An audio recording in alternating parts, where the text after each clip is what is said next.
At the center of the universe, at the border between the light and the dark, stands Castle Grayskull. For countless ages, the heroes of Grayskull have defended the universe against the forces of evil. Walk through the Hall of Living Pictures and learn the history and mystery of the Masters of the Universe. Dive deep into the mythology of Eternia, Etheria, and more. For those who know the stories of Grayskull will come the power. The power to be supreme. The power to be all-knowing. The power to be Legends of Grayskull.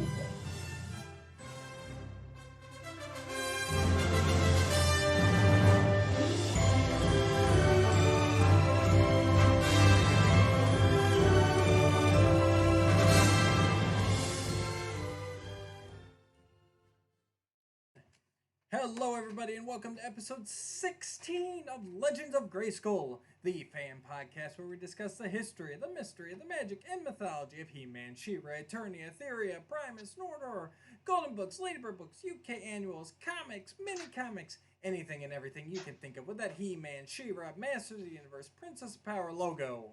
I'm Matthew Dooch. I'm here with Mr. Clean. How we doing today, Sean Scavarna? I just realized why bald men don't headbang. We look like cue balls doing the follow the word thing when people do the music and stuff like that. Oh, the old Disney sing-along? Yeah, the Disney sing-alongs and all that stuff. Yeah, here's the little boop, Oh, boop, absolutely. boop. It's like it's like if you're a bald man and you start headbanging, people are like, "Oh, you're from the '80s. You probably played Pong, or something." It's no good. No good. It's no good. Oh, but how are we doing today? I created my own character tonight. He's Gerbor, the most powerful baby face in the universe. So, those of you, otherwise, for those of you listening on the audio, Sean decided to go clean shaven, and I think this is the first time since we started hanging out together that I've seen him clean shaven. So it took me a little by surprise tonight. Took off 5 years and made my face a lot rounder, which is really weird at the same time. So it is what it is. It is what it is. Yeah, it is what it is. How you doing? I'm doing all right. We are here. We are ready to discuss Masters. Before we get going, though, and there's no good segue into this, unfortunately.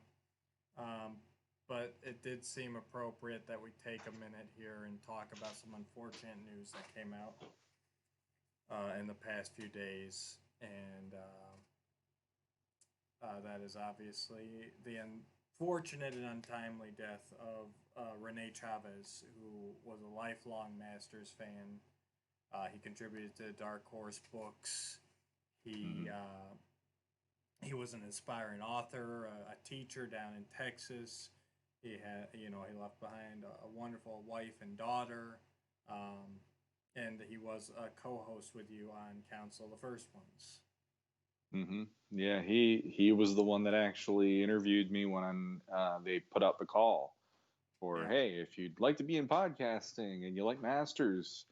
And I got to talk to him, and within the first 5-10 minutes, he's like, "We really want you on the show." And I'm like, "Me?" I didn't figure I had to stand on, and here it is. So it was a shock to me and to the other co-hosts on Council of the First Ones. We heard he went in with pneumonia, and then it's not pneumonia. And then we heard, okay, he was in the ICU, and then, okay, he's out of the ICU, and then all of a sudden it just went from good to the worst possible take on it that you could imagine. And the community in general has lost a really good guy in the last week. And I know they started a GoFundMe to help out with his family. If you want to have any information on that, Kelly Edmonds, who is the host of Council of the First Ones, is a really good person to talk to about that. But I have seen people sharing it throughout the Masters groups on Facebook in the last few days. So it's floating out there. If you want to do GoFundMe and just probably just put his name in there and something should come up. I'll go ahead. I'll Or search out the link and I'll put it yep, right in the comments down below. If there you anyone go. wants to help out his Yeah, family with the costs and everything, go ahead, follow the link down below. We'll yeah, throw it out on the Legends of Grayskull Facebook page after we get done here too. yeah, We'll get it out that yeah. way too. So, I never really had much dealing with him one on one, but like mhm, he was a basket case on the .org forums. Like I remember that username from way back when, and mhm, just listening to them and everything else and hearing everyone's stories about it. He's a great member of the community, great stand-up guy, and he yeah, will be missed. yeah, and I mean, he gave me a break, which was awesome, but at the same time, the amount of people in like less than a year I've gotten to talk to that have been involved in Masters because Yeah. he could reach out and talk to these people, and he had connections like that, like William Stout, for instance, the Mark and Rebecca Taylor, Mm-hmm. Roger Sweet, actually the episode before that, because we decided, okay, the Taylors had to be on right after that because of what he was saying, Yeah. and Tim Seeley about the multiverse, and we and Dan Fraga on top of that too. He the artist on the first half of the multiverse books and all that. So it's like we definitely got to meet quite a few people just through him having his connections and all that, which was amazing as well. Um, it'll be weird. I'm going to be recording a tribute episode to him actually this weekend with the rest of the Sure. council, so it's going to be really weird. So if you knew him, that would be a good episode to tune in on. We're going to record that on Sunday. It should be out next week then, for everybody to listen to. And if you want to share your thoughts or whatever on the Facebook page as well, feel free, because Mm-hmm. he had a really good reputation in the community from what I've gathered. So, and Absolutely. I always thought he was a good guy. So I've heard definitely, nothing but good things, and Renee, we wish you a good journey in the afterlife, mm-hmm, man. You will be missed. mm-hmm, definitely, yeah. And I know in the last, it hasn't been quite a week yet. It'll be a week on Friday that we got the Mm-hmm. news. And I've been thinking of his wife and Kelly and his daughter, and it's just, it's one of those things, you don't know what to say when these moments happen. I've gone through how many people that have died in my life, and every time it's like you still don't know the right thing to say to Yeah. make anything make sense. So, but no, we, like you said, good journey, Renee. And I thank you for giving me the chance and gave me the bravery to do this show, and it's given me the bravery to think of other things that I haven't had a chance to get to yet. But yeah, he was definitely a catalyst in me doing what I'm doing right now and enjoying it. So Oh, yeah, I don't think it ever gets any easier, unfortunately, no matter how many times you go through it. no, and it's good in that reason, because you shouldn't be used to people that you care about leaving. Like even when they're ready, there is that element of, but you're not. And in the case of Renee, unfortunately, he's just a little older than me. Yeah. So that's way too soon. That's not right. And No. even for people like my dad, he was in his 80s, and Yeah. even then it was like, can It's I get a still couple tender. more years out of you? There's that element of, Mm-hmm. you're never ready for that person again. So Now, it's just that and simple. But yeah, and I'll put it out there, guys. I mean, we don't talk about it much on the show, mainly because I deal with it all day long, being out in the public, and this is our escape. But for once, I will break through there and say, wear your masks, wash your hands, stay inside as much as you can, help stop the spread. I mean, it's yeah, just uh, do what you can. I understand there are things that people have to go out for. Those of us that have to work, we still have to go out there. Trust me, I get that, but it's the little things you can do that just could make a world of difference to some families out there. definitely. Yeah, and that was the thing too. Like I know he was out after Texas was saying they're reopening, and Mm-hmm. Texas kind of has done their own thing, Yeah. and this is what happens, and he shouldn't be gone. It's just that simple. He just should still be here. And yeah, it's a respect thing, and it's looking after each other, trying to do what you can for others at this point. How everything's going. Can do now. Yep. So what would He-Man do? He'd look after everybody. He would try to make sure everybody got home at the end of the day. What would that's the whole point at this point. So. Yep. And he'd wear his proper not to armor. trivialize it. He would wear his for every occasion. Unless if it was Filmation, then every occasion just was that was it. Boom. Yeah. One stop shop, baby. That was definitely a huge news thing that came out last week. And then beyond that, I've seen lots of people have Origins figures now. Yes. So there's that as well. I know there was even a Walmart in Georgia that actually, I think it was Georgia or Alabama. One of them had Skeletor on the shelf. So, and honestly, looking at my local Walmart, because I've been stopping in there a little bit more than I usually have, they look like they're getting ready to do not a full reset, because you can tell when they're doing a full reset because those shelves get down to bare bones. But there's lots of empty space, so I'm thinking we're all going to see it sooner rather than later. It seems like they're getting ready to do one of their mid-quarterly resets. They're just not restocking anything. Like, I picked up the real Ghostbusters. I actually wiped out the shelves, and not even for me. I was helping other people out, and they haven't put a single one back out yet. It's been empty for 3 weeks now, so... That usually means they're getting ready to do something. Yeah, I actually saw, I think it was Joe Amato actually got He-Man. Yeah, he posted the photo of it and all that the other day. And the one that amused me, I think, the most was Toy Bro. He got the He-Man figure, but then what he did, which is what this gave me the idea. It's almost like the backwards version of this. He took the boots off of Dare, because those boots, the coloring is really similar to the way they're going with Origins for those boots. And he put them on the He-Man, and now the He-Man is almost as tall as a Classics figure compared to him being a 5.5 figure. And when I saw it, and he said he's put on his big boy boots, and it looks way better with the classic boots on, in my opinion, than it does with the way that the boots are. Origins, but there's still elements of like the proportions there that I'm like, I still can't unsee those knees, and the thighs aren't as long as it should be, and it's like my head just goes artistic on it, and the proportions and the scale, and I'm just like, that helps, but it still isn't what I hope it'll be. So I don't know. You know what bugged me is I saw David Clark, actually.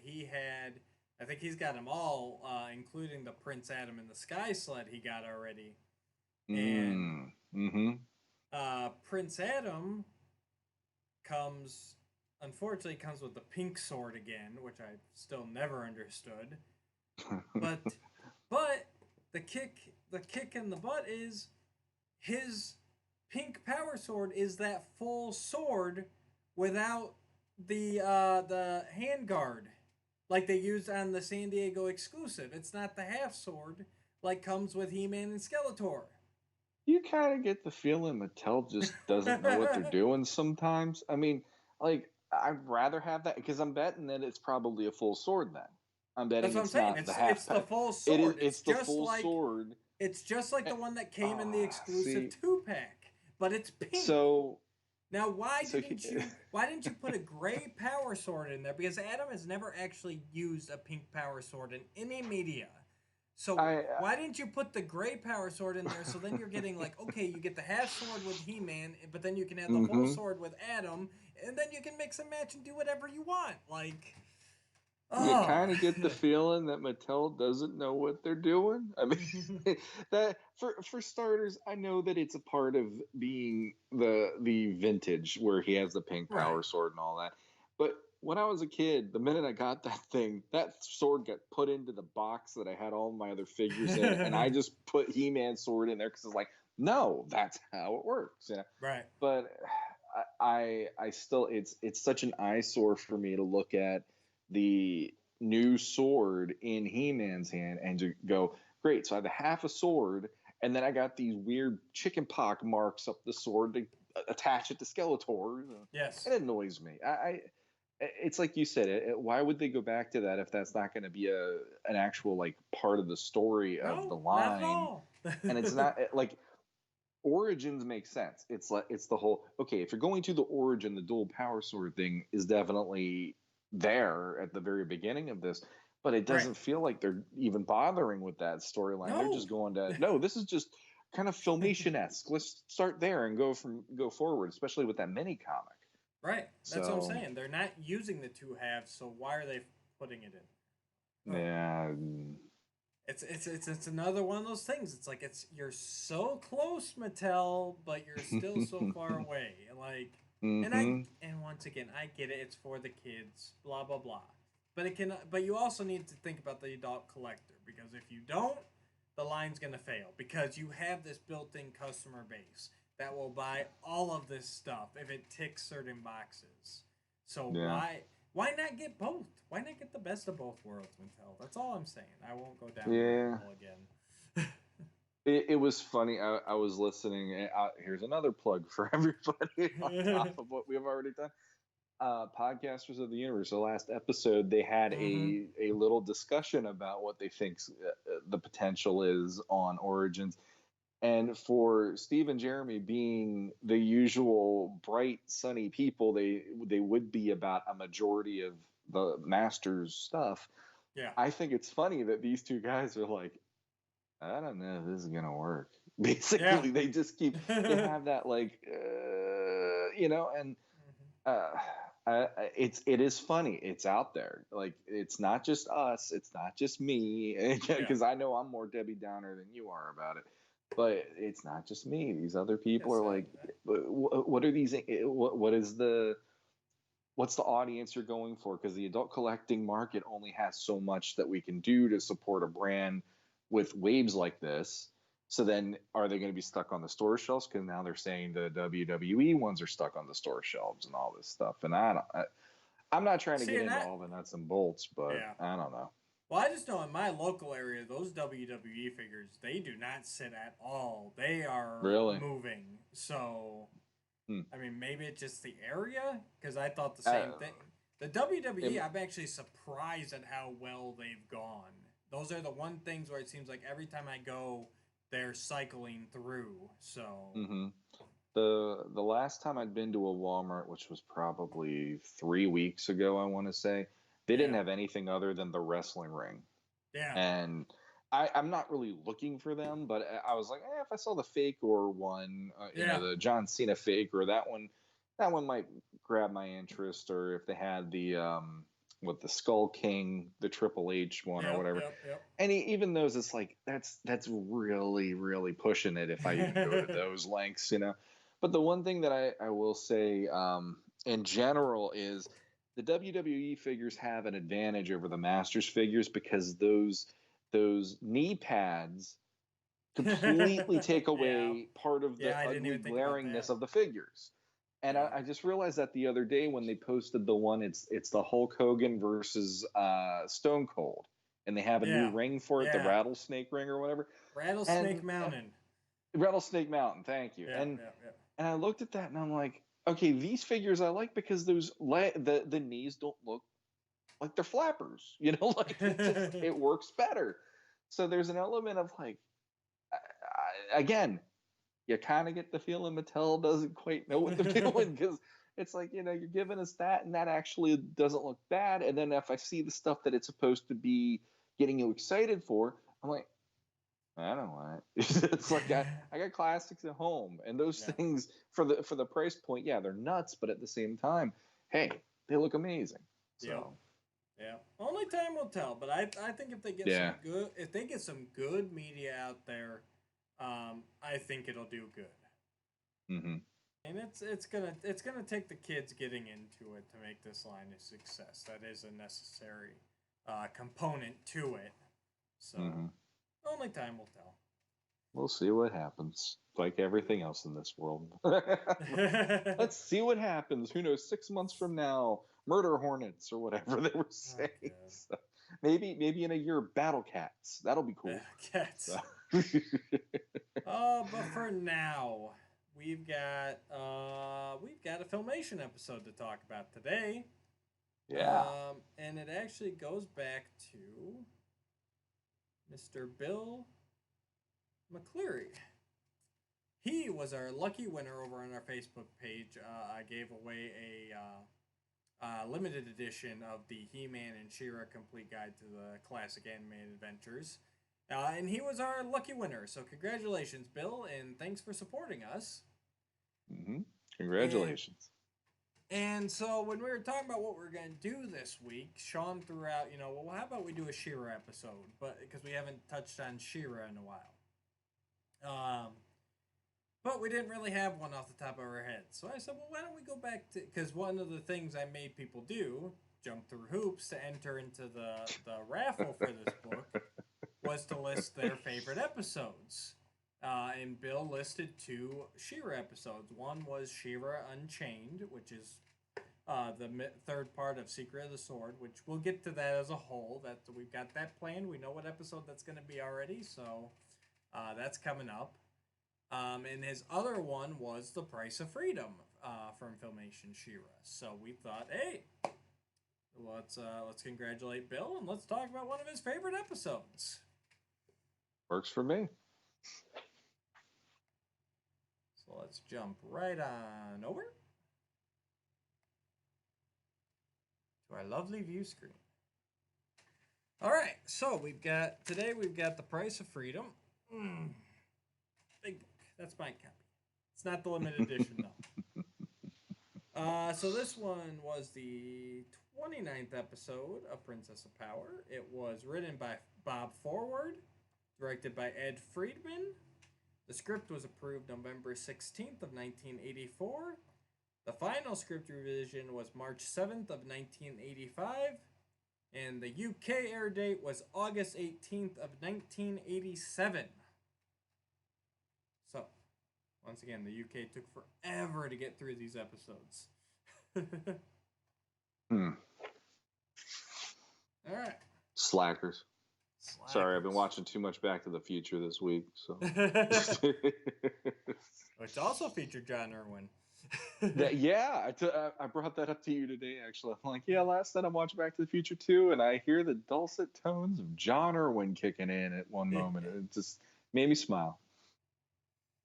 All right, so you guys know the drill. If you're watching on YouTube, you can follow us along right here. If you're listening to our audio, you could just listen along, or you can pop in your DVDs, bring it up on YouTube, however you want to view it. But we'll do the countdown, and if you're going to watch along, we'll do it start on 1.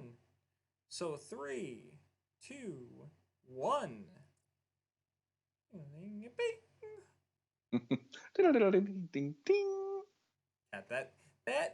That noise alone just meant so much to you as a kid, It was Pavlov. It was the whole, the minute you heard that, you automatically were like, is He-Man going to be on? And honestly, like, when you were, is He-Man going to be on? I was good with just She-Ra. No, see, for me, it was, is He-Man going to be on? And then if She-Ra was on, I'm like, I'll wait it out. Maybe He-Man will be on this episode. I don't know what it was. It's not like I wasn't the kid where it was like, ew, yucky girls or whatever, but there was definitely something that just, it didn't hook me quite the same way as He-Man did to watch She-Ra. I was just not that kid, I guess. I don't know. See, to me, I always got even more excited because, my story, I rented the videos and, we recorded them and I had like all the He-Men, but I only had like 3 volumes of She-Ra. So every time a She-Ra episode came on, it was like, oh my God, it's a She-Ra episode. Like that was rarer for me, Okay, gotcha. All right. Bob Forward, Ed Free. Ba-da. And then Sean would have gotten really happy at this as a kid. Oh, I would have been completely confused. I would have been like, what the heck are they showing this? I thought that was a She-Ra intro. Now there's Adam and Orko in the Royal Palace. I'd be on the phone to the local station. I think you're playing the wrong episode.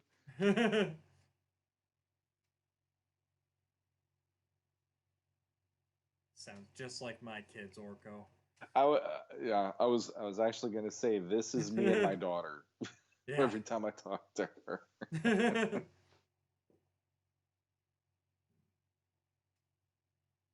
Always love the telepathy shots. That's such a cool thing. I used to play like that, like the sorceress was contacting me.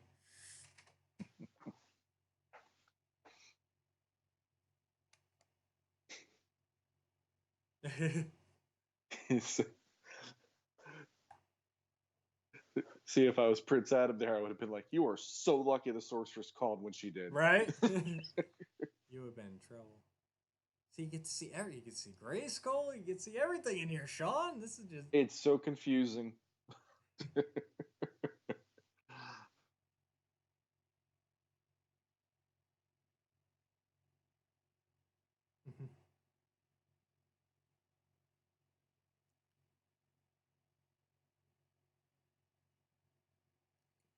Not even time to change. Let's roll.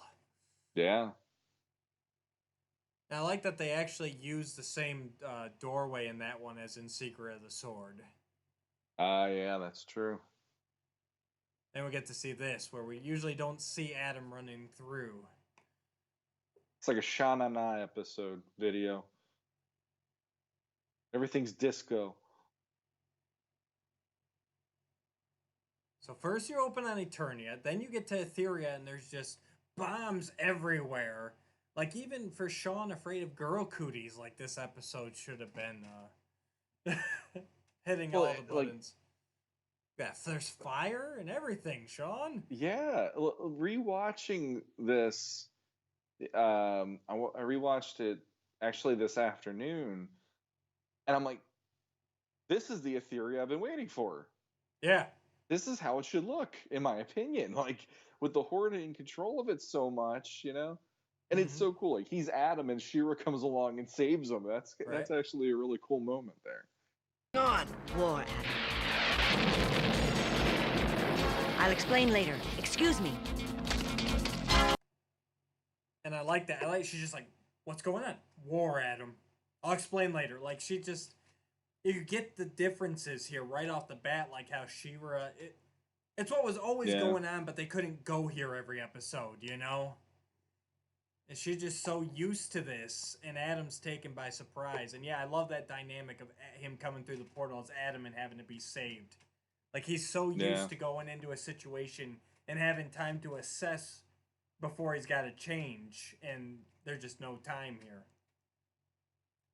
But it also gives us this, which, you know, right. I'm never going to fight them when they want to do this moment, so... Yeah, we don't even get a She-Ra transformation in this.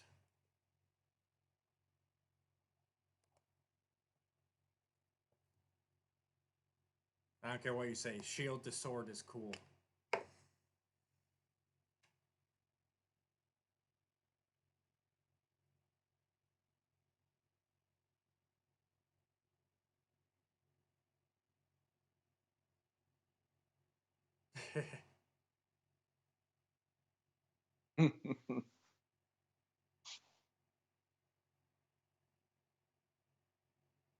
I love that too. I mean, even He-Man's down himself here.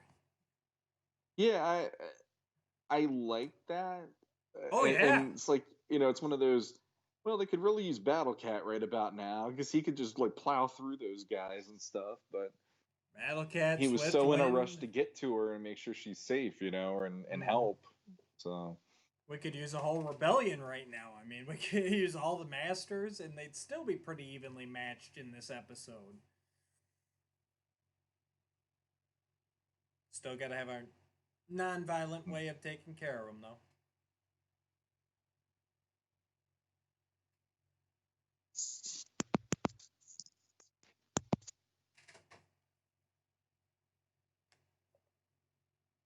I love that. They don't even get a breather. Yeah.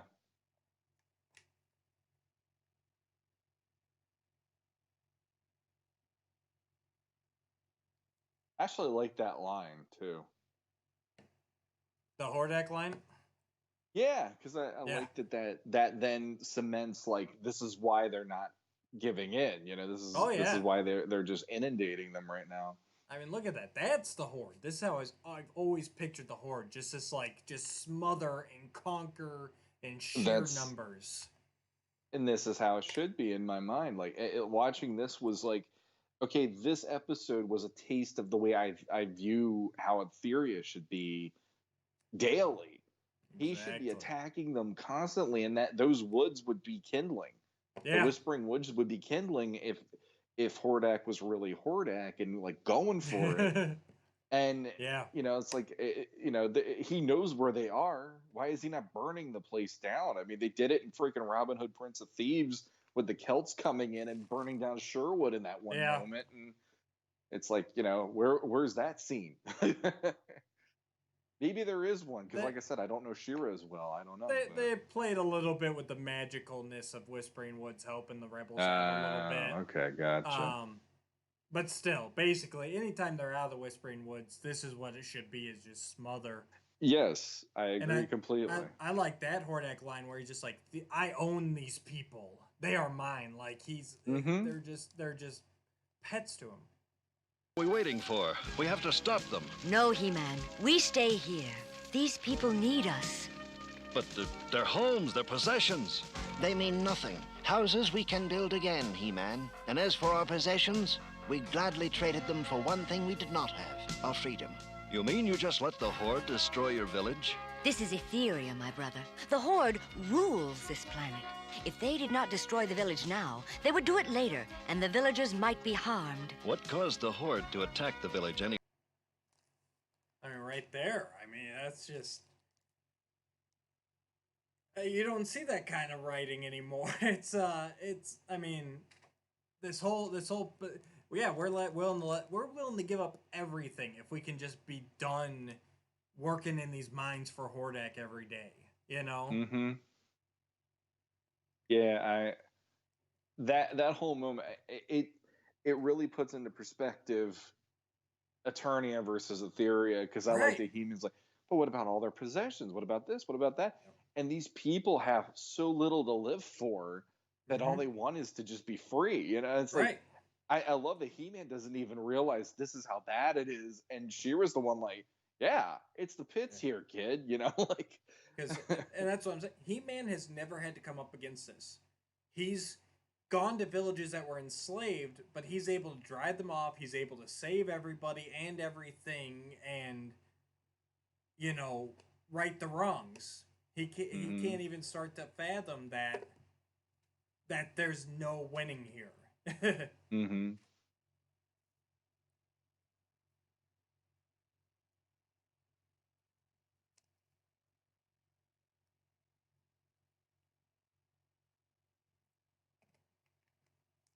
But that's the other thing too, is like watching this one, it's like, I like that He-Man's out of his depth.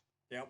And typically he'd be the one who has all the answers, and this time he's like, oh, like nothing I'm thinking actually makes sense in this situation. But then it also makes me go, if he was on Etheria, he would just be He-Man 24/7. He'd never have a breath of being Adam again if he was here.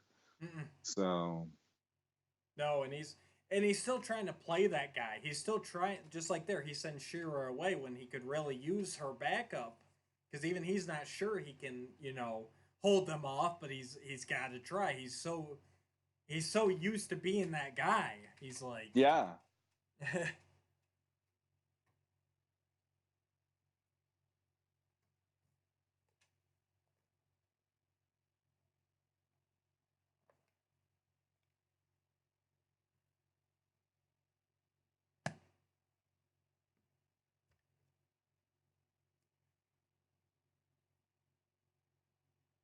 Sorry guys, I know we're being quiet here, but this is just, the dialogue is amazing. Like it brings you in.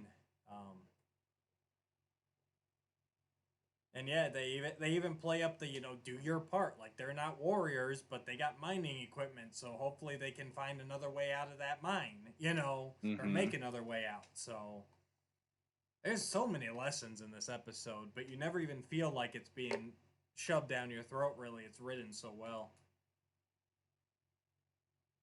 I like these mosquito droids too. Those are cool. Fun. The design of those is really cool. Oh yeah. And they're robots, so we can hack and slash them, which is always fun. What about staff? Does staff count? I mean, that's metal to metal still. That cool? Sean's like, no. It's like that took all of 5 minutes, and He-Man's still trying to hold off the entire army. Meanwhile, back at the cave, yeah. Or the mine.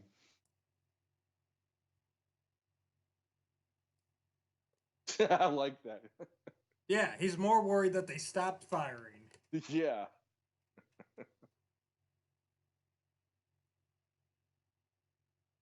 Oh, your favorite. Yeah, but it's a giant freeze cannon. Boom. I do wish a shot that got in He-Man had been a little bigger, though. That's probably my one nitpick, is that was still a pretty small shot. He should have been taken out by the big cannon. Yeah, that's what I was thinking.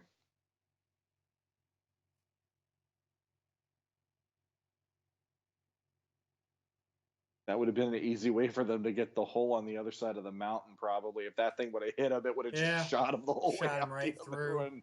Wile E. Coyote style. Yeah.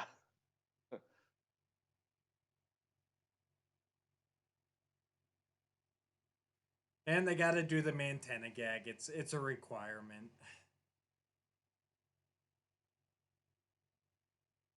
And honestly, for the kids, they probably need the break in tension here, to be honest with you. Yeah, it's true. And I like that Hornet's just like, okay, we collapsed the mine, they're buried, we destroyed the entire village, and they're just like going back to their fright zone. Like, we killed them all and we burned their village down. So even if they manage to get out, there's nothing left for them.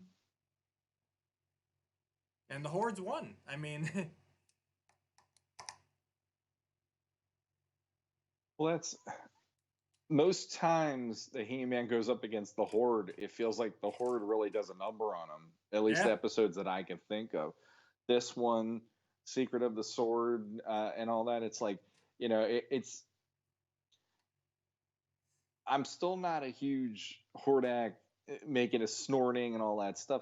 But they do bring across the idea that the Horde is a force to be reckoned with, the way they set that up, at least. And like Skeletor, like I said, Skeletor's proactive.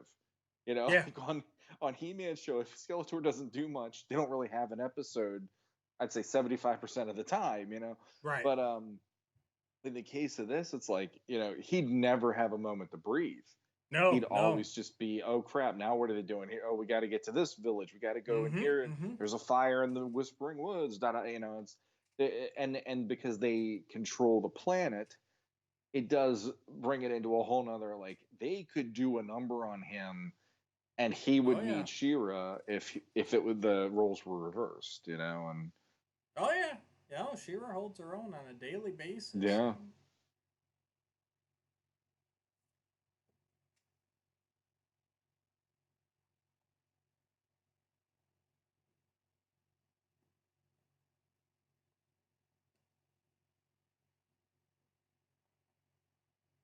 Just that desolation leading back up to the mountain. Beautifully animated. The despair on people's faces. He-Man's down for the count. I mean...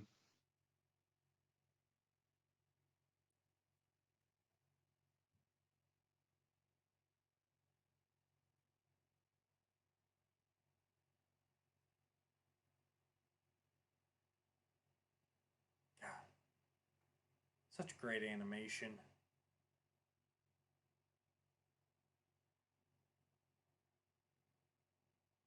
They're all working. They have no supports to even hold up the new tunnel.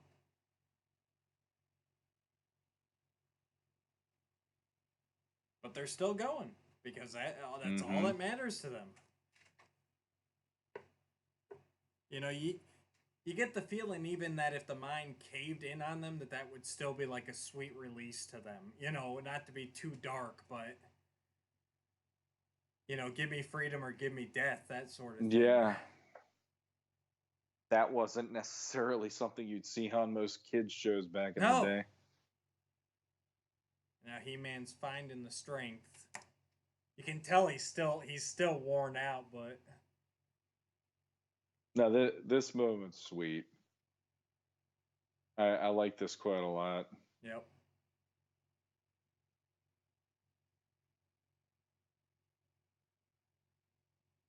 I'll let everyone hear this part along with us.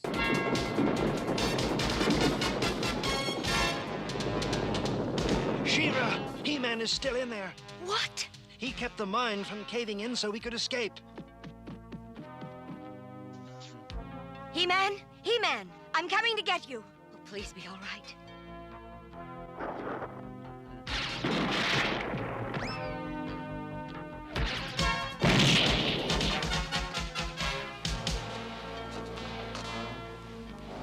Adam! Hello, brother. She-Ra, I thought I was dreaming. The villagers, did they get out? Safe and sound. And from what I hear, thanks to you. Now, what's all this I hear about you're not wanting to leave here? Well, I think I'm ready now, but I'm sure going to miss this place. I was getting kind of attached to it. Mm-hmm, I'll bet. Come on, let's go. Sis, thanks. Anytime, brother. Anytime.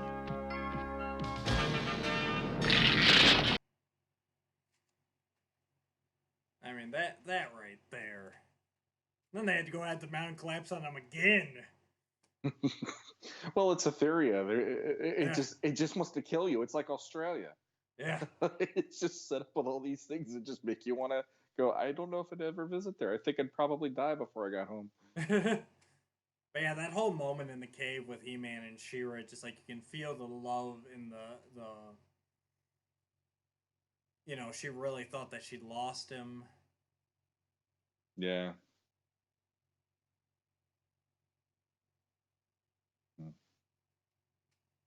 Hi, Lukey. Yeah, I was looking out for him, actually. I'm like, I know this is that moment. Otherwise, he's the canary in the mine. Yeah.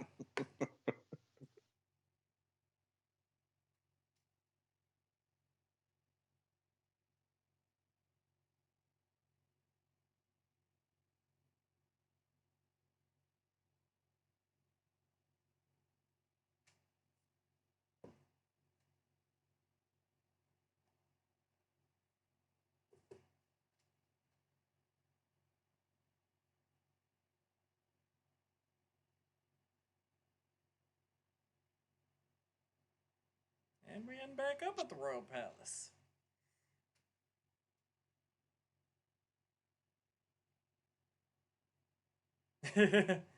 And there's Orko. There's Orko. Looking put out. Yeah. Not even spill paint. You're supposed to be cleaning your room, Orko. Why is there even paint out?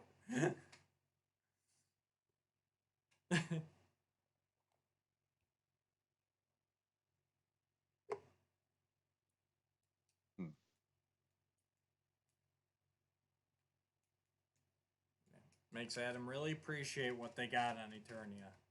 Yeah.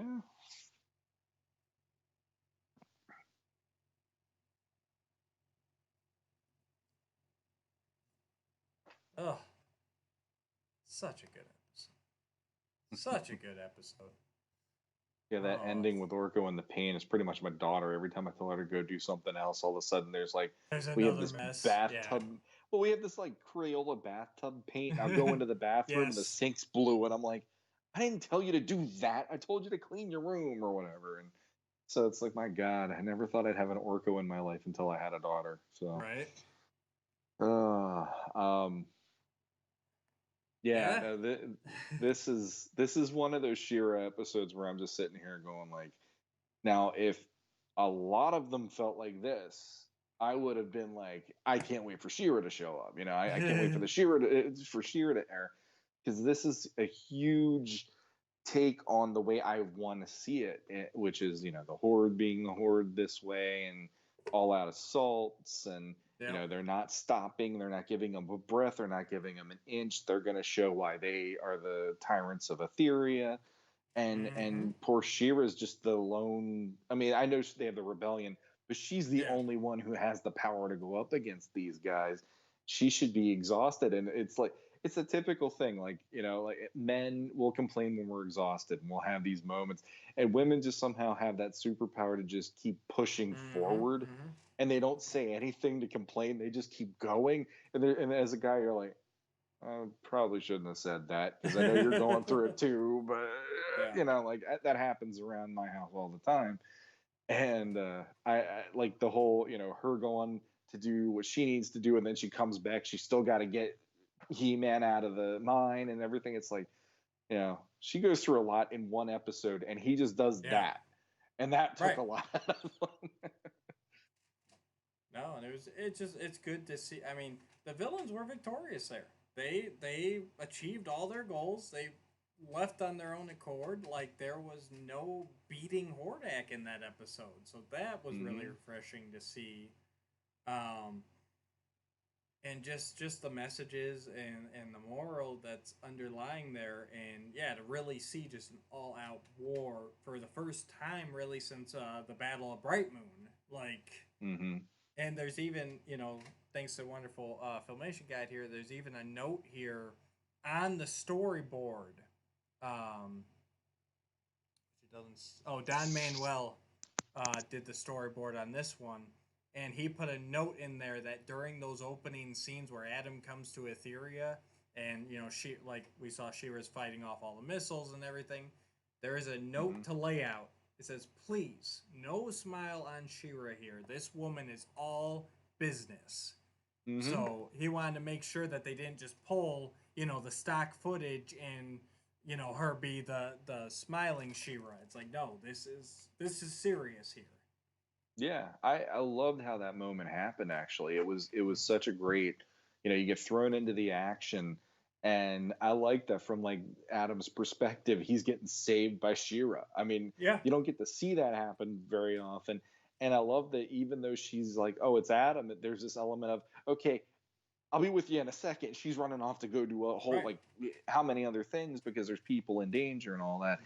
And, you know, like, again, this is one of those episodes where, for me being who I am about it, it makes me look at it and go, oh, this works. Like this on every, I'd say almost every level worked for me. There's like a tiny little bit that didn't, but the majority definitely, it felt like this is how I've always wanted to see it. So they did it. I just didn't realize they did it. And I think, honestly, I think I did see this episode before, but I didn't watch it in as detail as I did to watch it for this. And so now I'm glad I got that chance. Yeah, same with me. I didn't see this one until either my bootleg copy or the actual official DVD release, so I was older. But even then, it still hit me then. Man, if I'd seen this as a kid, it would have blown my mind. Like, and I probably wouldn't have even understood all the different, you know, freedom type stuff going on, you know, or not in the entirety, but just the action would have blown my mind. Like, oh my God, they're going for it.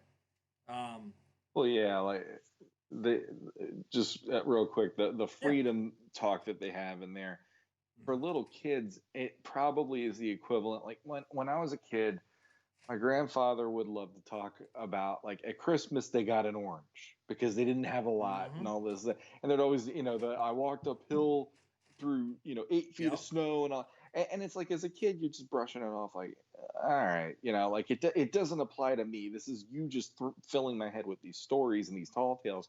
But when, you know, when you have the context of it in this episode, and on top of that, as you're older watching it, that is a surprise that this episode holds a lot more as an adult to watch it and go, yeah, these people, you know, like in this day and age too, you're like, wow, you know, the amount of, like, talking about freedom, and you're thinking to yourself about, like, what's happening in this world, and the price people are paying for that as well. It's like, yeah, that's a heavy subject to address in a children's show that way. So yeah, and that all those villagers were willing to give up everything. They didn't have but the clothes on their back, but as long as they could make it to the other side of that mountain and be done with Hordak, that was it. That's all that mattered. My one minor gripe about it is the fact that like Whispering Woods was right on the other side of the mountain. Because like, man, if they were that close to even to the edge of the Whispering Woods, you'd think that the rebellion would have been able to get there, at some point in the past. But that's my one minor complaint is that they pop out the other side of the mountain and she's just like, hey, here's Whispering Woods, okay. But that's so minor. But I had to bring it up. And you know what? I've been bouncing back and forth between two numbers, but you know what? They're so close. I'm giving it to them. This is a 10 out of 10. I've given a lot of them out. I know Sean's gonna brag on me for it, but I can't think of a thing I would change here. Really, I mean, it's the animation is great. There's so much. Even the stock animation they use is used so well that you don't even. It doesn't bother you. The new animations with He-Man looking drained and defeated, and the dialogue and the voice, everything. 10 out of 10. My minor nitpick was actually the comedy part of it. That whole bit with Montana getting shot out the vehicle, that part for me was, like you said, I'm sure children probably needed a breather because it's an intense episode. But I was a different kid. In my case, watching something like that, I didn't want to see any comedy. I wanted from beginning to end feeling that this is an intense situation. And the thing that would have been the relief was the heroes make it at the end. Yeah. So like that little moment, even though like you said, they probably need a little break. For me, it's like, I didn't. I know when I was a kid, like I sat through Transformers the movie twice and I was like, bring on all the craziness that makes me feel like the world is going to end. I don't give a crap about Wheelie. I don't give a crap about these things that are supposed to be silly. Bring on the intensity because I don't get to see it like that all the time. So. If I had to bet, and I don't know, but I would bet you that the first script did not have that moment in there. I'm betting that was added later on where they were going, look, we need to give a little comedy in here. We need, like you said, just something to cut the tension. And I get that there are some kids who can handle that straight through, but just the way I know the Filmation worked and the way they went about things, it's something that they would look at and go, look, this is too, it's too dark all the way through. So. Well, let's see. Rating wise, I'll have to. All right, I'll do it. 10 out of 10. Because there you this go. one, I knew you could do it. Well, no, this one really did. It was the most glimpse of what I've always hoped that it could be on Etheria, and I love that now we have a He-Man who's out of sorts.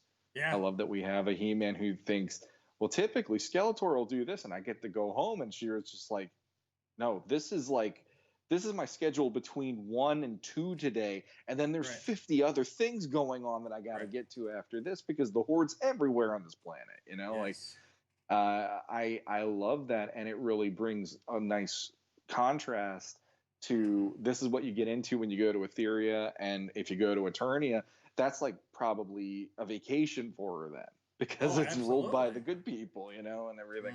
So yeah, I'm happy that they represented what I always hoped it could be in this episode.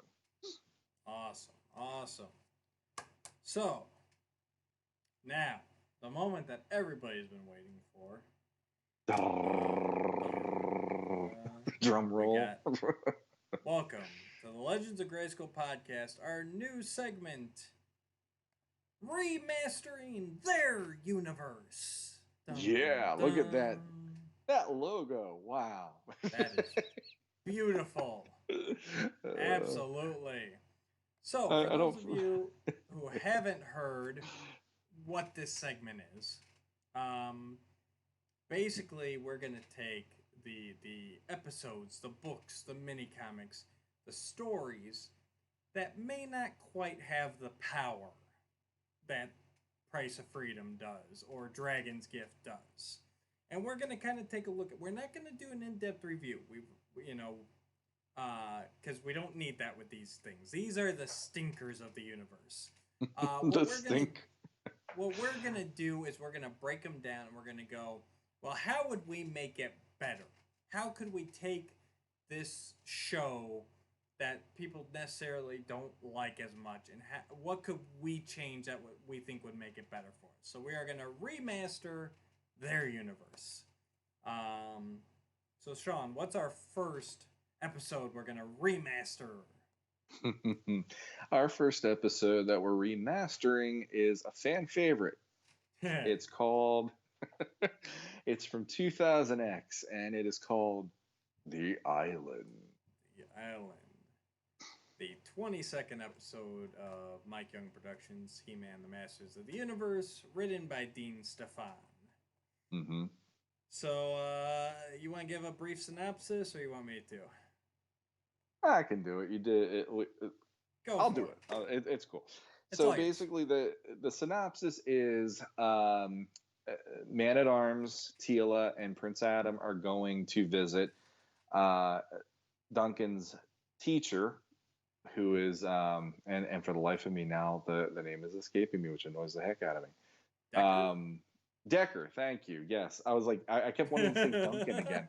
Decker, who lives on this island, and when some of the crustacean characters who are like Clawful find out, it's like, oh, they let Clawful know that Man-at-Arms will be on this island, and Skeletor decides, I want Man-at-Arms to be a part of my group and make all of this cool technology. Basically giving Triclops a bit of a problem, an issue. Yep. And craziness ensues basically while they're there. And it is an episode that, from the way I understand it, is very heavily panned within the fan community. Yes, absolutely. And I will go on the record as saying I never hated it. I never had much issue with it. It was an episode that I felt was just mid-range. Okay. Yeah. It's not like, it didn't blow the roof off the joint, but I didn't hate it as much as maybe other episodes that were out there. Right. But this thing is just across the board. People just seem like this is the one that they want to throw darts at the most or whatever. Yes. So... yeah, so we'll go back and forth. We'll each do like one thing that bothered us and how we change it, and because we might double up on some stuff. The first thing I would change, and this might surprise you because it's not going to be what you think it is. I even took notes. The first thing I would change is that I would move this episode earlier in the season. That's number one, because 22nd episode of season 1 of Mike Young Productions, where that landed you this was right after Snake Pit and right before Sweet Smell of Victory, which are two of the best episodes of this entire series. And the thing is, nothing happens here that furthers the overarching plot. The deep end, at least you could say, well, this is where Skeletor discovers that Grayskull's more than it seems. Yeah. There's nothing like that in here. It could go anywhere in the season, so move it earlier. This should be like, it should go like Courage of Adam, The Island. Like, they should be way back earlier in season 1. Yeah. So that's my first thing. Move it earlier in the season where you're not coming... and that's the biggest thing is, for those of us who watched it live... week to week, it's like you're coming off the Snake Pit with all that awesomeness, and Zodak and Cobra Khan and Ratlore, and then you get The Island. Yeah. So that's my first one. Okay. What's funny is when I was doing my 2000X reviews on Facebook and Lucky Legends, that was one of the things that I said. I'm like, why did they bother putting it here? Like, that just drove me crazy, because I'm like, this to me was like Courage of Adam, like you're saying. It's like this could have been dropped in anywhere else and it probably wouldn't be the same amount of animosity towards it, because like you said, it was the perfect way of tripping right out the gate. You had a great episode the week before, there's a great episode. It's like, what the heck?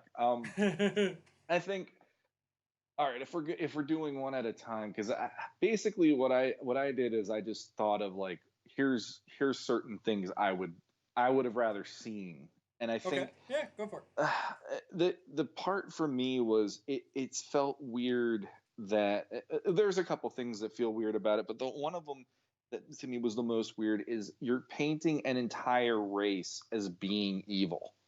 Yes, because all of the people that are like Clawful inherently in this episode just want to capture Man-at-Arms because they want in with Skeletor like Clawful got. Yep. And my issue with that was, I guess the way I always pictured Skeletor's crew is these are the misfits. These are the ones like Whiplash, for instance. Yes. He got turned away from his society because he was a traitor. Yep. And when we see the island and we see, no, all of these guys have that in them.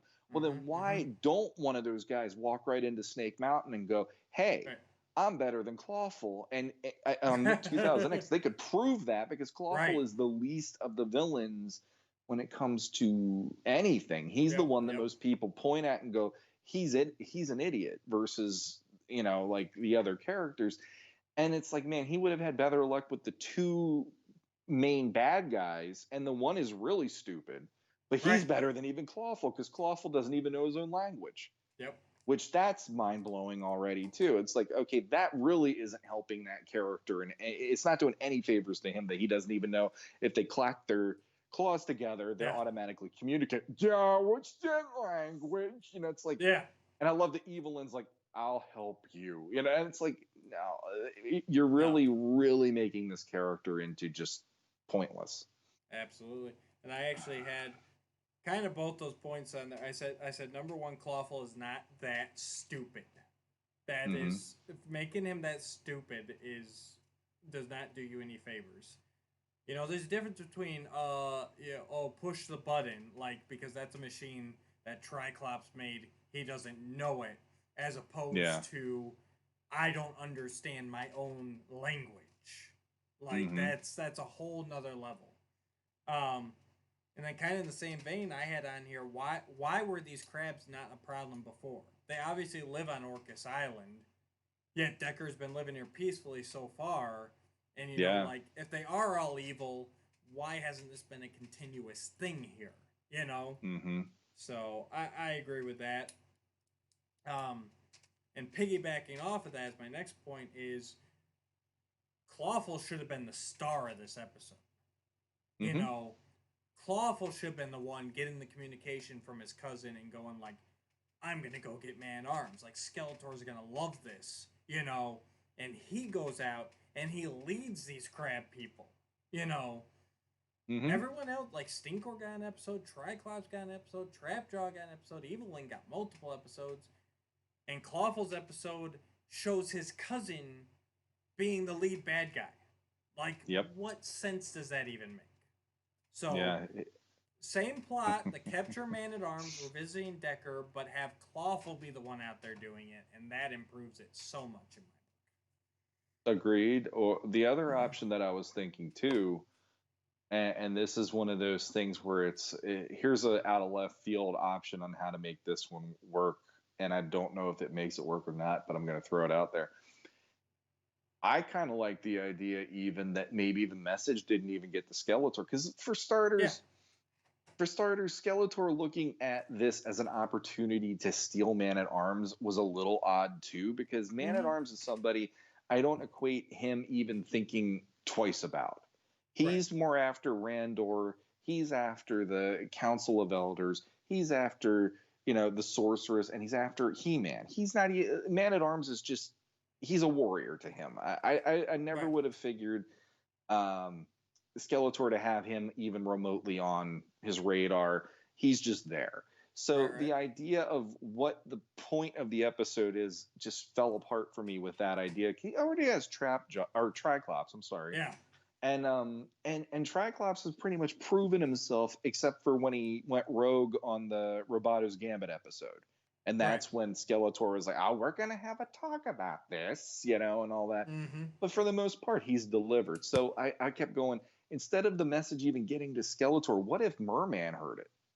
Okay. And then Merman is the one that then comes to the island, and it turns into like, I don't know, there's like elements of that where you're almost rewriting it, but I feel like it could have still worked, because a lot of the stuff that they brought to this episode was stuff where I feel Merman would have been in control, because he'd have like the sea life coming to get them. And I just kind of like that. I think he would have looked at it as he'd have a trifecta versus it being about Man-at-Arms. He'd be like, well, now I have Teela, I have Prince Adam, which that would have been a huge bargaining chip anyway, the Prince and Man-at-Arms.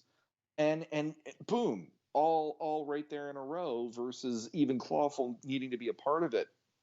I mean, I do like that. I'll one up you there. What if it's a Merman Clawful team up? I mean, they're the two aquatic creatures. I mean, that could be pretty awesome too. Why wouldn't these guys join forces more often and try and accomplish some stuff? I actually thought of that as well. That was like, I was mixing them in my head and like, which way do I want to go with this? And the only, like, I kind of like the idea, if that would have happened. I like the idea that Merman might have won out in the end, because Merman would have proven, I'm the Lord of the Oceans, and versus Clawful is just he's basically a heavy for Skeletor. There really isn't a whole lot Clawful brings to the table, other than he's really strong and he can take a lot of damage and all that kind of stuff. But so Merman and him teaming up would have been interesting, because Merman's episodes pissed me off because of that stupid fish. So that would have given me like, okay, I would have brought my custom up if I'd known we were talking about the fish tonight. Well, it's like the internet saved me that night, because I would have had PTSD on the end of that episode. But yeah, I like that idea where, like, show some of these guys like having the gumption to go, okay, I'm going to step up and I'm going to do this. And maybe it would be them like, okay, I'm doing this, and maybe I'll get one over on Skeletor. I'll go to I'll get the ransom from the king, or I'll be the one telling the king, this is what we're doing because your son is here now. Because that plot point in general just bugged me. The whole, oh, well, Man-at-Arms is a great catch. It's like, when did that ever matter? Ever? On this. Well, and now that you got my gears thinking here. Here we go. Now it's starting. Oh, yeah. So one of the kind of subplots was how Teela wasn't really like working well with Adam and Man-at-Arms. Like she was being impulsive. She was doing her own thing. Which again, here's why I think this needs to be earlier, because I think Teela kind of grew up as the series went on, and that's more beginning of the series Teela. But anyways, one of the great things about Filmation is it always drew its parallels. We just talked about in the Prince Adam No More, like the Adam Randor and the Beastman Skeletor, like they were kind of the parallels.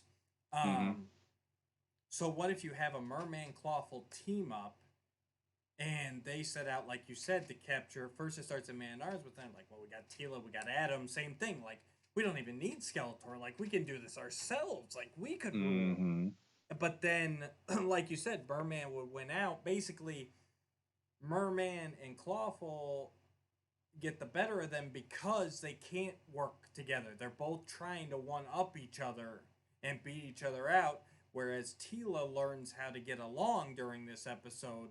And, seeing Decker and Man-at-Arms work together, and, that's kind of and that makes that whole Teela story, which is kind of out there kind of in the finished episode, it shows you, like, look, if it wasn't for our teamwork, we'd be them, that sort of thing, which is very, very Masters of the Universe to me. Yeah, no, that would have been a great way to have the parallel thing, because I was thinking of that too, watching it, going like, this her impulsiveness, and then the whole thing at the end with the poison after they fight those big like jellyfish creatures, it's like, that just comes out of nowhere in a sense. And I didn't like how that worked out. I kept thinking like that's kind of the whole, they didn't need to, it's like, no, it didn't need it at all. Well, no, you have the whole episode that it's basically the whole like it starts off with, okay, Decker is going to be a highlighted character, and this is someone they're bringing new into it. Here's this mentor that Man at Arms had, which that is interesting enough for me to go, well, I wouldn't mind spending some time with this person, because for Man at Arms being who he is on this series, he's a huge asset to the good guys. And who was the guy that taught him all that? That would have been really cool. And when we get to that moment at the end where the Clawful's people are bringing these jellyfish with these poisoned, I don't want to call them darts, but these poison it's dart. They have darts. They have unlimited ammo, which is ridiculous. I mean, it's just like, oh. Yeah, I would have cut the jellyfish. Cut the jellyfish completely. They're overpowered, and it was just, ugh. but then the episode, then all of a sudden it turns into, now here's a bonus episode, because all that happens. Then Man at Arms gets hit by one of their stinger things, the dart, and then He-Man has to do this cross-world swim to get these petals and this flower and come back and save Man. And it all gets cleared up in literally like 30 seconds. And I was like, it doesn't work like that. Like, I don't know why. I didn't. No, I could see why that wasn't a great resolution to the episode. I got the way it was written. It's He-Man's plan is, I'm gonna swim till I find some. Ridiculous. Drop this whole subplot. I'm right there with you. That needed to go. Keep it on the Teela learning to be part of a team, you know, and actually listening to other people, because she's so impulsive all the time. And like I said, your idea there of Clawful Merman, that's a perfect setup to kind of mirror that and show how it doesn't work. If you're going to have the jellyfish, just make them giant jellyfish. I mean, the amount of rounds those things were firing off was utterly insane. Like, I'm sitting there like, there's no way an animal can have this kind of firepower. I mean, it was just, I mean, we're in a fantasy world, and I'm even sitting there going like, no, that's too much. Yeah. Like, I mean, they're just like automatic fire. The fact that He-Man, with how much skin he has showing, doesn't get hit even I thought once the same thing. was ridiculous to me. So, like, for me, like I told you today, and this is how I stand on it. It was never a horrible episode, but when you actually take a moment and you look at it the way that we're doing right now, there really is like, why did they think that was a good option? Why? What? That's what this whole segment is about. Like, let's actually boil it into, how is this a more concise story that actually has something else? And to be honest, like, Merman doesn't really get any more like spotlight episodes after the Deep End. He's just kind of like one of the minions after that point in every episode from here on out. And you know, it's like, it would have been kind of nice for him to have that one more episode, because if you look at it, it's like, the ones that I'm willing to give more than one episode of a highlight really are either the main core villains, which to me are Skeletor, Beastman, Evil Lyn, and Merman, or the ones who didn't have a chance in Filmation, Stinkor, Too Bad, you know, characters like that. And for the most part, they deliver, but it's like Merman is still kind of that like big question mark character, because every time he does something, it doesn't quite land in a way where I'm like, yeah, you know, like 2006 does a lot of good things, but there are characters that just kind of, they don't land the way that you would hope they would. And I do like that idea of, they're on an island, there's all this water. How is he not involved in this episode? Yeah. I mean, you know, know, that didn't even occur to me. That's a good pickup there. I like that. I really do like that. But still keep Clawful in there. And all the crab people, because the crab people were cool. I give them that. They had great designs, but Clawful should have been their leader in this. Yeah, exactly. And honestly, this would have been a good thing. You know, like the whole point of Merman there would have been, you know, he would have said, you know, Skeletor thinks you're a fool, and I don't trust you. I don't trust you well enough to do this or that, because I know you're going to fail. And this would be Clawful. Yeah, I'm gonna do it my way. And that's when he pulls all the guys in there. And then it's like the whole island is then under attack by all his people. And then Merman's bringing in the sea life and the aquatic life to also. I mean, that would have been. Imagine this episode as technically like a zombie movie. If you think about Yeah. like you have a couple people, they're pinned down on this island, and there's Yep. all this craziness coming in around them, and they're trying to survive the night. That's Sure. kind of the way I picture it versus how this is. And the impulsiveness, like you're saying, the impulsiveness of Tila would have to be tempered Right. here. And it could be something cool where even Decker is like, we've never had him like this, like they raid us every now and then, and that's part of why he's on the Right. island. Maybe he's retired, but he knows these people need help, so Right. he's there to kind of be like a line in the sand against these guys, even in his older age. And like Tila's there and all that stuff too. So you have that element of, okay, here are the protectors coming in, and this is the chance that they have of turning the tide for this island. And that kind of brings into focus, that's what they wanted to do throughout the series, is they're trying to go into places and build relationships and build, they're trying to build diplomacy with everybody. So even that could be something said about this island, like it maybe Decker's there as like, well, back in the day, this was a trading route or something, and have it be something where later on it plays in later, because Decker's a character I feel like he could have been a more than one-off character because he doesn't show up ever again. I'm surprised. That's another I'm thing. surprised he wasn't. The way they built him up and the way they centered this episode around him. Yeah, I'm so surprised that he never came back. And but yeah, I agree that all sounds awesome. I agree with your points. Drop that whole man-arms getting poisoned subplot, because like you said, it felt like you're starting a whole new episode at that point, and it's like we don't have that much time left here, guys. Exactly. And this should not be a two-parter. And yeah, that would be awesome. The way and that would be the reason. Like Clawful's bringing his people up to attack the island, and that's why they've never been this sort of issue before, because he's like goading them into it, like, come on, guys, we're gonna take. If we succeed here, we'll take the palace for ourselves. We'll rule Eternia. That sort of thing. And it makes more sense, and I think that would be a more action-packed story. We've hit all my points, so I'm gonna say we just remastered it.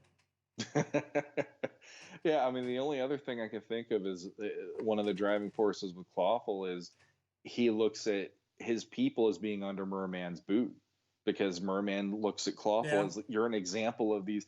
So I like the idea that Clawful would be the one going, we can do this, and we can show him we're a force to be reckoned with, and that's what, the whole big ending then. Yeah, you got to figure that too. Like Merman, he controls ocean life, so he's got to figure like all of you are my minions. Like yes, and that would definitely be what takes him down. Yeah, I like that a lot, and it would have given a great episode to him again. And hell, I'll even let them do the damn flying fish if it means that we could have this team up that really doesn't like. If you think about it, it makes sense because they're aquatic, but it also doesn't make sense because I would have never, even as a kid, I would have never gone, Merman and Clawful are going to be the bad guys. I would have been like, that makes no sense. But sometimes you need to tell stories like that to have some fun with it and, shake it up a little bit and all that. So yeah, I can't believe I've never thought of a Merman and Clawful team up before now. Like, it makes perfect sense, but it does, but it doesn't register on the exactly. Exactly. So, I mean, you have all these other episodes, it's, the typical Skeletors, Evil Lyn or Beastmen with them and all that. But it's like, the other villains don't really have those team up episodes. They're all doing one-offs, like Triclops. Trapjaw has his one-off episode with Stratos and all that. And it's like, when they have a team up, it's Council of Evil, which granted, that's freaking amazing. That's one of my absolute favorite episodes, but it would have been kind of fun to see a taste of that in this episode with having those two teaming up at least. I agree. So remastered? Oh, no, he's got one more. One quick thing that I will say, and I'll consider it remastered, is you don't have a sequence with He-Man having to swim over distances without having the original Filmation theme song, because that is the only way that moment is going to have any impact. And when you watch it on this, it makes you just go, I know you're going to find the flower. You found the flower. Now we got to go. And now he's fine. Yeah, exactly. And that on the Filmation would have been, the theme would have kicked in like crazy. And you would have seen him like swimming for all he's got, and that's like Filmation still wins there. There's no way around it. So And I consider it remastered. I had come up with ways to fix that sequence, but then at the end of it, I'm just like, no, that whole thing needs to go. Like, there are ways to make it better, but it's so unnecessary. Like, that part just needs a... That should have been cutting room floor. Story editor should have stepped in and gone, no, come on here. You need to tighten this up here. So okay, real quick though, in the new version that we're talking, how is the ending then? Because we didn't really address that, and I kind of thought of what the ending is already. But what would you want to have as the ending with this team up then? I would say it'd be kind of similar to how it ended. Well, kind of similar to how it ended up to the point where Man-Arms gets poisoned. Like, you got this big battle and everything, but instead have that's when so Man-Arms and Decker have already done their thing. They did their little fake fight to get out of the handcuffs, whatever. And then basically you go into battle where, like, Clawful's bringing all his crab people, Merman's bringing his flying fish, or even the jellyfish, but once again, they need to have just tentacles, not the tendrils, tentacles. Yeah. And basically at that point, they just start... Basically, Teela then turns it on him where, like, she saw how Man-Arms and Decker turned on each other playing, and then she finds a way to turn... To kind of incite Merman and Clawful and turn them on each other, and basically those two, Merman and his creatures, then take on Clawful and his crab people, and then your heroic warriors just have to clean up what's left after that, Gotcha. And they do it together. He-Man, Teela, Man-Arms, and Decker, they're all fighting together as a team, as a unit, Okay. You? Yeah. Well, in my version, I all I kept thinking was there's going to be a moment where the heroes don't even have to intervene. Merman steps in it.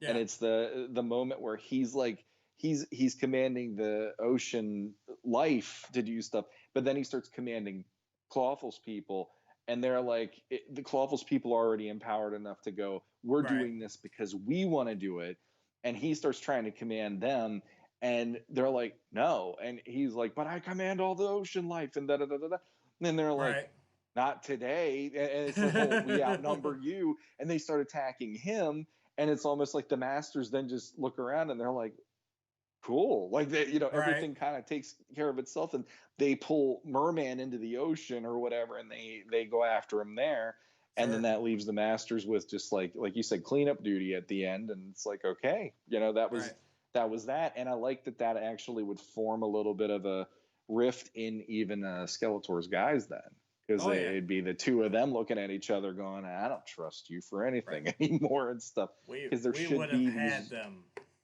Yeah, exactly. If it wasn't for you, or whatever. And I like the idea that these are tenuous relationships with these evil warriors anyway. So it'd be one more, one more on the scorecard for that. All right, that is definitely remastered there. Remastered. All right, guys, and if there's any store, we've got a tentative schedule going with some of our picks. If there's anything you guys want to see us remaster, go ahead and throw it out. You can throw it in the comments down below. You can find us on Facebook, any of that. Let us know your stories that you feel need a little remastering, and we'll throw them in there. We'll try to give them the power. Can't say we'll always succeed, but we'll try. And let us know let us know what you think about our fixes for the island here. If that would our new and improved version float your boat, or would it sink like Clawful's spelling grades? What's that again? Oh, Lordy.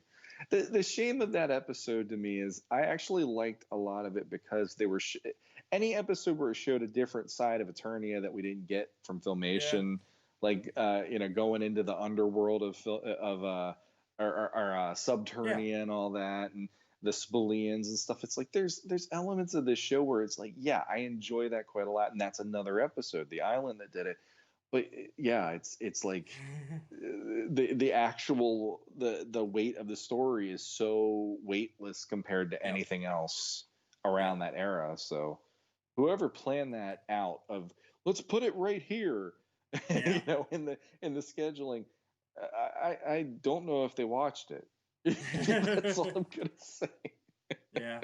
No, I completely agree. Oh, but now's the time. You got anything to wrap up with, Sean? I'm good. I just remastered myself. I'm good to go. Yeah, we had a great Filmation She-Ra episode. We had a good remastering. And yeah. And you know what? And today I'm not even gonna go into my usual spiel. I'm only gonna have a link down below for Rene Chavez and his GoFundMe to help his family. Take a minute if you can. Support them if you can, if you're able to. I know a lot of people are out of work right now. We don't expect anything. If you can't support them, take the link and share it around. You know, let's help his family out. Yeah, agreed. Yeah, go ahead. I did think of one thing. We did get a new review on iTunes, by the way. And it was Toy Guy, and I really don't remember the numbers. I'm really sorry that I don't remember the numbers at the end of your name. But Toy Guy, who had a nice glowing review, so that gave us another 5-star. And on top of that, I will say to you, yes. P.S. Fisto does rule. He is one of my top 3 to top 5 heroic warriors of all time for Masters. So he's up there for me. So I'm never going to say that you're wrong in that one. There we go. Thank you, Toy Guy. With numbers. With numbers. I'm sorry. And we appreciate all you listeners. It's been a blast doing this so far. We look forward to many more episodes. And until next time. Until next time.